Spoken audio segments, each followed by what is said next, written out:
petite musique. On va faire un petit laïus avec Johanna, l'introduction. Après, on va lancer une musique qui illustre un petit peu le sujet, puis ça permet de parfois de la place. Et après, c'est la note. Okay.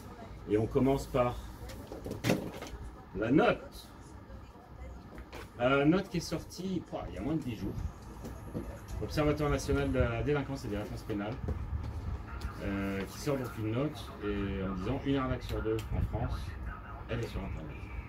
Et elle aborde tous les. Et alors, c'est une note assez succincte quand même parce qu'il y a des trucs qui sont que vous évoquez, qui ne sont pas évoqués, notamment le télétravail, c'est très intéressant. Une chose aussi, c'est que ça, c'est sur les recensés. Et alors, faudra pas hésiter à se couper la parole. Oui, tout en... faire attention. Vous allez voir, Bruno il parle beaucoup. Ouais. Et des choses toujours très intéressantes. Faut pas et voilà, c'est un débat, il y a les auditeurs qui peuvent appeler, on discute, il n'y a aucun problème. Tout ça se fait de façon la plus naturelle des choses. Non, pour une fois, il n'y a personne là. Moi, je suis plus sur le côté entreprise. Ouais, bah ouais. C'est pour ça que c'est très complémentaire avec Bruno. Lui, Bruno, il a une vision assez large de ce qui se passe sur Internet, y compris pour les particuliers, j'ai vu encore des arnaques. N'importe quoi. Toujours, je suis un peu nobeliste. Bruno, tu pourras t'asseoir, ouais. S'il te plaît. La mise au point. Alors, il faudra parler bien devant le micro. Ouais. Je vous invite à vous approcher Vraiment, au maximum de ce que vous pouvez le plus possible. avec le fauteuil. Faut pas hésiter. Voilà, comme ça vous êtes à l'aise pour parler, parce que si vous vous décalez, on ne vous entendra pas. Okay. Il est quand même hyper sensible.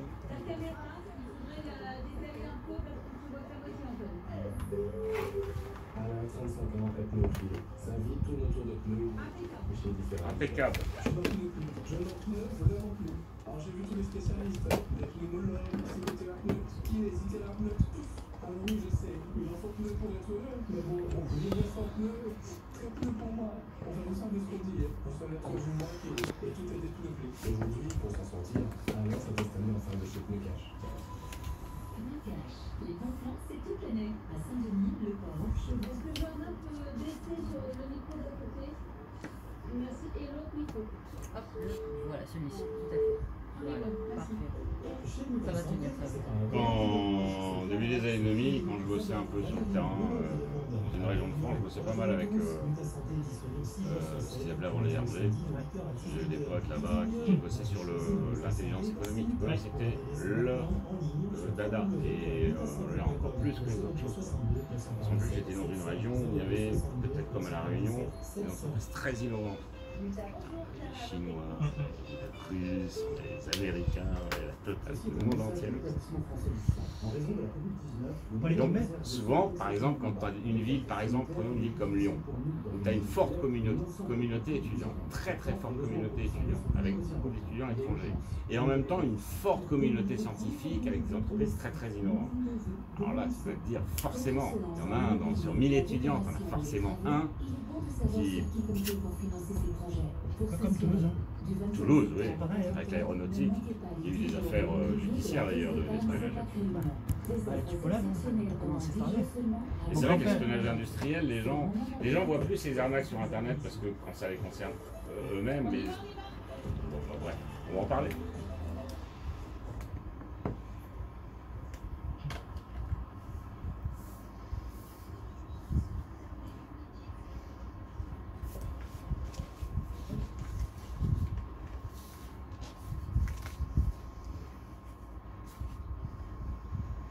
Bonjour Mandy, si je vous dis blockchain ou encore big data, ça vous parle?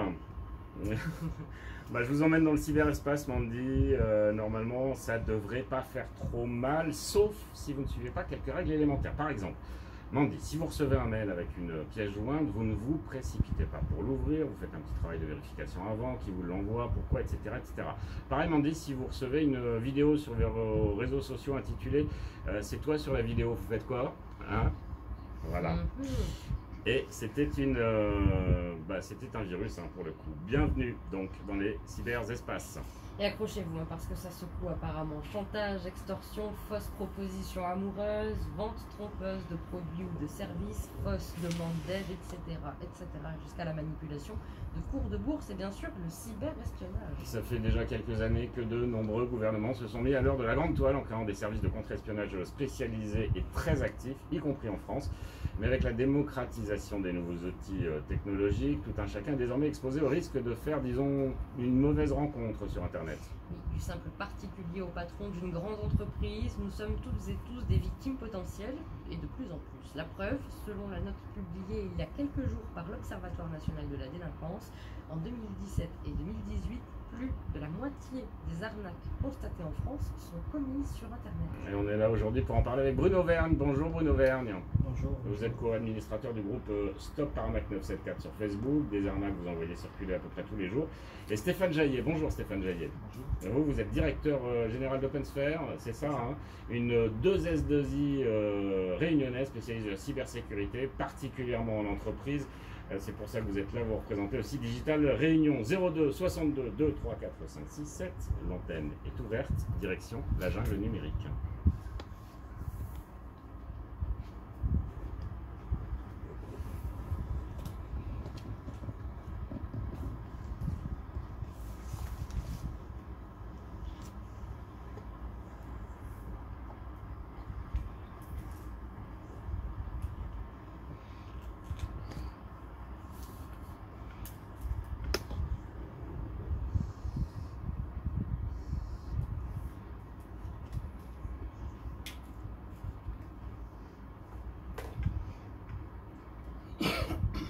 Les dangers d'Internet avec Stromae, bien sûr, hein, cette chanson hyper connue maintenant et hyper connectée. Alors, Johanna disait, selon la note publiée par l'Observatoire national de la délinquance et des réponses pénales, l'ONDRP, notons un nouvel acronyme, selon cette note qui est sortie il y a vraiment quelques jours, une arnaque sur deux est commise sur Internet en 2018, donc plus de la moitié des arnaques en France sont commises désormais sur Internet. C'est une tendance qu'on attendait. Bruno Vergne, un commentaire là-dessus? Tout juste sur les arnaques connues. Si les gens n'ont pas porté plainte, ils ne sont pas connus de la justice. Et c'est bien pour moi plus de la moitié des gens. Donc, ce qui est important, c'est de se rendre compte que du coup, votre bilan est faux. Parce qu'on est largement au-dessus des chiffres annoncés, puisqu'ils ne recensent que les plaintes. Bah, ils le reconnaissent eux-mêmes, hein, puisqu'ils le disent eux-mêmes dans cette note, et c'est encore qu'une note, hein, c'est pas une étude, c'est Léa Prenet, chargée d'études dans cet observatoire qui a fait cette note, qui dit que finalement 16% des victimes, alors non, ça c'est seulement 16% des victimes d'arnaques sur Internet obtiennent un remboursement, et très peu effectivement portent plainte. Que ce soit les particuliers ou les entreprises d'ailleurs. On va aborder un petit peu le sujet qui fait mal. Quand un chef d'entreprise se fait arnaquer sur Internet, on va évoquer les types d'arnaques qui existent, il a tendance à la jouer un petit peu canard, on va dire. Stéphane Jaillet. Oui, parce Il n'a pas trop envie que ça se sache, quoi. Voilà. Donc c'est pas forcément le bon réflexe, hein, puisqu'aujourd'hui on a des outils qui existent, notamment des outils qui sont fournis par l'Agence nationale de sécurité des systèmes d'information, l'ANSSI. Vous pouvez aller sur la page www.ssi.gouv.fr et vous avez des sites qui vous permettent de déclarer quand vous avez subi un incident. Le plus connu étant cybermalveillance.gouv.fr, qui est un site qui recense également des prestataires de services qui sont capables d'assister les particuliers et les entreprises lorsqu'elles ont subi une arnaque ou un préjudice sur Internet. Alors on revient sur cette note qui est intéressante, hein, quand même, Bruno Vergne, puisque elle nous dit, entre autres, je vais la résumer en quelques mots, la plupart des arnaques sur Internet surviennent lors d'un achat d'un produit ou d'un service en ligne, on est sur plus de 50% selon eux. Les taux de victimation sont différents en fonction des caractéristiques socio-démographiques. On voit là apparaître pour le coup la rupture numérique chez les Gramoun, des difficultés à identifier les auteurs de l'arnaque. Tout ça, ça pose un peu cette émission. On va parler de tout ça. Aujourd'hui, la Réunion n'échappe pas, on est d'accord, hein, on est au phénomène global des arnaques sur Internet, de la cybersécurité. Qu'est-ce qu'on constate à la Réunion? On constate qu'on subit les mêmes torts que la métropole, faut être aussi prudent à La Réunion qu'à Paris ou à Toulouse. Voilà. Les problématiques, c'est qu'avec Internet, les arnaqueurs sont partout. Et pas forcément à La Réunion d'ailleurs. Ils n'ont pas besoin d'être à La Réunion, surtout. Aujourd'hui, l'arnaque principale, elle est internationale. Si je vais dans un pays qui n'est pas couvert par les mêmes lois que par exemple l'Europe, j'aurai beaucoup plus de facilité à passer comme une anguille entre les mailles du filet. Ouais, c'est tout de suite beaucoup plus compliqué d'aller chercher quelqu'un dans un pays étranger, surtout si ce pays étranger n'a pas d'accord forcément juridique avec... Il est quand même important aussi de préciser que même si l'arnaque vient d'un pays étranger, il faut porter plainte. Parce que si le pays, par exemple, a réussi à remonter l'arnaqueur et vous trouve dans la liste des arnaqués, mais que vous n'avez pas porté plainte, il va relâcher la personne. Quel profil justement il a cet arnaqueur? Est-ce que c'est une personne seule, un geek qui se découvre, ou est-ce qu'on est confronté à on peut dire le mot, à une mafia, que ce soit du côté des particuliers, des entreprises? J'imagine que c'est des groupes très structurés. Évidemment, il doit y avoir les gouvernements. On nommera pas certains pays, mais on y pense tous. Donc il y a des usines d'ailleurs dans certains pays. Ouais. Stéphane Jaillet. Le cybercrime aujourd'hui est complètement organisé. Ce sont des entreprises qui ont des cadres, des managers qui ont des outils et qui industrialisent leurs attaques. C'est pour ça que La Réunion, étant connectée à Internet comme tout le monde, subit ces attaques. Ils ne ciblent pas forcément des personnes ou des organisations à La Réunion. Ils industrialisent, ils lancent des campagnes de spam worldwide qui arrosent tout le monde, et que vous soyez particulier ou entreprise, si vous tombez, vous avez de grandes chances en fait de tomber dedans. Vous, Bruno Verne, quel profil vous rencontrez? Pareil, des groupes très structurés ou des gens qui sont un petit peu plus seuls et qui essayent de faire leur petite arnaque sur Internet avec les outils qu'ils ont? Alors disons qu'au départ, je m'occupais surtout des brouteurs. Donc j'ai essayé de comprendre un peu C'est comment quoi ça ces marche. brouteurs? Alors les brouteurs, maintenant tout le monde connaît la classique lettre de mon papa était président de je sais pas quoi, il est décédé, il me faut quelqu'un pour récupérer le pognon. Bon, ça, elle est vieille, mais elle fonctionne encore, malheureusement. Il y a eu aussi une arnaque comme ça qui est très très vieille, je ne sais pas si elle fonctionne encore, c'est sur le produit miracle pour faire apparaître les billets, là. C'est un petit peu, ça vient un peu de la même origine, je crois. Bon, après, moi, ce que j'ai remarqué surtout, c'est qu'en fait, l'organisation, elle se passe comment? Alors, on va avoir des gens, les pionniers, ceux qui ont commencé, qui ont donc de l'expérience, qui se sont fait arrêter, et qui, du coup, servent de gourou. C'est-à-dire, ils ne font plus rien, mais ils ont les infos. Ils donnent les conseils. Voilà. Donc après, on a les petites mains. On va prendre des mineurs parce que c'est le plus facile au niveau des lois. Les petites mains vont faire les rabatteurs. Ils renvoient sur une personne intermédiaire avec le gourou qui est le manager, on va dire. Il faut savoir que derrière, ils ont des listings qui se passent, ils se vendent des listings parce que de l'argent, ils en ont. Ils ont plein de liquides qu'ils dépensent en boîte de nuit, en extra. Listing, la clé c'est les données aussi, il faudra qu'on en parle. Oui.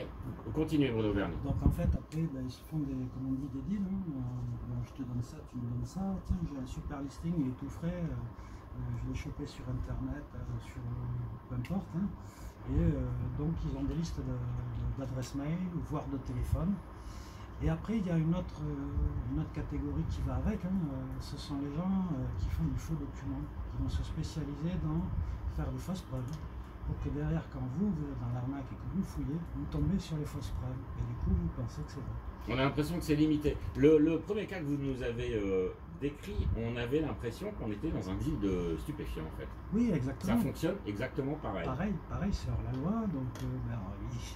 Avec le donneur d'ordre qui se protège et les petites mains, on s'arrange pour que, justement, comme vous le disiez, ce soit des mineurs pour que... Essentiellement des mineurs qui font les rabatteurs.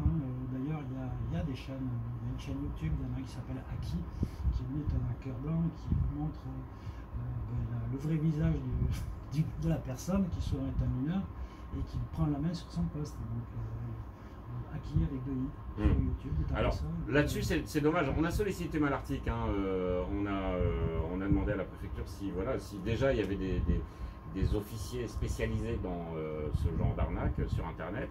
Il y en a 2. au commissariat de Malartic. On n'a pas sollicité la gendarmerie, mais du coup, comme on espérait avoir quelqu'un de Malartic, mais finalement, ils ne sont pas disponibles. Mais on pourra évidemment les ressolliciter. Ça vous parle, Stéphane Jaillet, ce qu'il est en train de dire, vous l'Auvergne? Oui, tout à fait. Et j'ajouterais que ce qu'on constate aussi aujourd'hui, par rapport à l'arnaque connue effectivement du Nigerian Scam, où on vous demandait d'être une mule pour extraire 10 millions de dollars, par exemple, d'un compte au Nigeria. Aujourd'hui, les sommes sont des sommes beaucoup plus petites. Donc ça va être 400, 500 euros. Et donc les gens voient moins l'arnaque parce que ça leur semble plus plausible. On constate par exemple, en fait, vous allez recevoir un email d'une personne de votre carnet d'adresse qui a été piraté en vous disant je suis en galère dans tel et tel pays et envoie-moi s'il te plaît 400 euros pour pouvoir me rapatrier en France. Et beaucoup de gens tombent dans ce piège.